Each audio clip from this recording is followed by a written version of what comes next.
It's never the same second time around, as Jack and Ronnie are about to discover. Jack the gent throws her a flat-warming party, but Phil mocks their romance.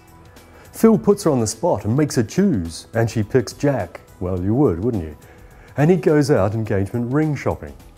But after an emotional exchange, they realise they can't get over the past, and Jack decides to leave, reducing the male eye candy on the square by half. Ronnie feels desperately alone with no Jack, no Roxy, and Phil blanking her. But will Phil come round after seeing off Carl? Elsewhere, Michael's quietly volcanic after Alice gets the sack when she admits to Janine that they slept together. Alice promises she'll do whatever it takes to get Scarlett back, after Michael plays her with revelations about his past, and Alice soon hatches a plan. And David continues to create waves. He confronts Carol when he learns she's heading away with Maz. He winds up Ian about Denise, and he menaces Michael about Derek. Next we visit the street.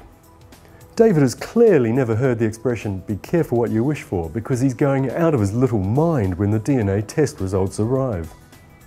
He opens the letter and Tina gives him a hug, which Kylie sees and assumes is sexual. He tells Nick the results and the pair trade insults. But who is Lily's dad? You'll have to wait and see. Kylie seems to believe David when he says there's nothing happening with Tina, but later she tells Eva she intends to catch them out.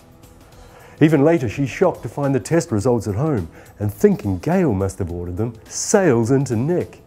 On the day of the christening, David and Kylie are both nervous. She wants to know his secret, so Tina tells her to talk to Nick. Suddenly, it all falls into place.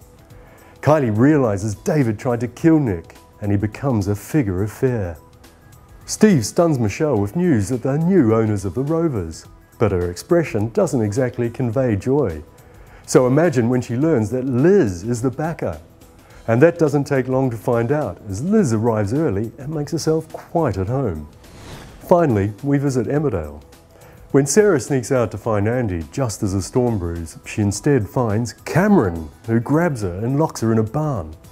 Cameron's found a gun in the Dingles van, and he gets into the woolpack around the back and bundles a stunned Marlon down into the cellar. Cameron finds Debbie in the pub and manically tells her he's come back for her. He herds the locals into the corner as PC Barnes bangs on the door. When Diane calls out to Barnes, Zach goes for the gun and a shot is fired, leaving a much-loved villager gravely injured. But who is it?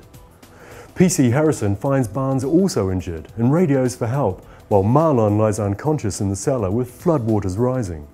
Cameron's losing the plot and fires again, but the gun's empty, just as Marlon comes to and tries to find a way out of the cellar. One of the hostages is sent to check on Marlon, and when they report the flooding, Cameron almost regretfully assumes he's dead. He's clearly gone mad, and with the floodwaters rising, things are out of control. But who lives? Who dies? And what happens to Cameron? Tune in.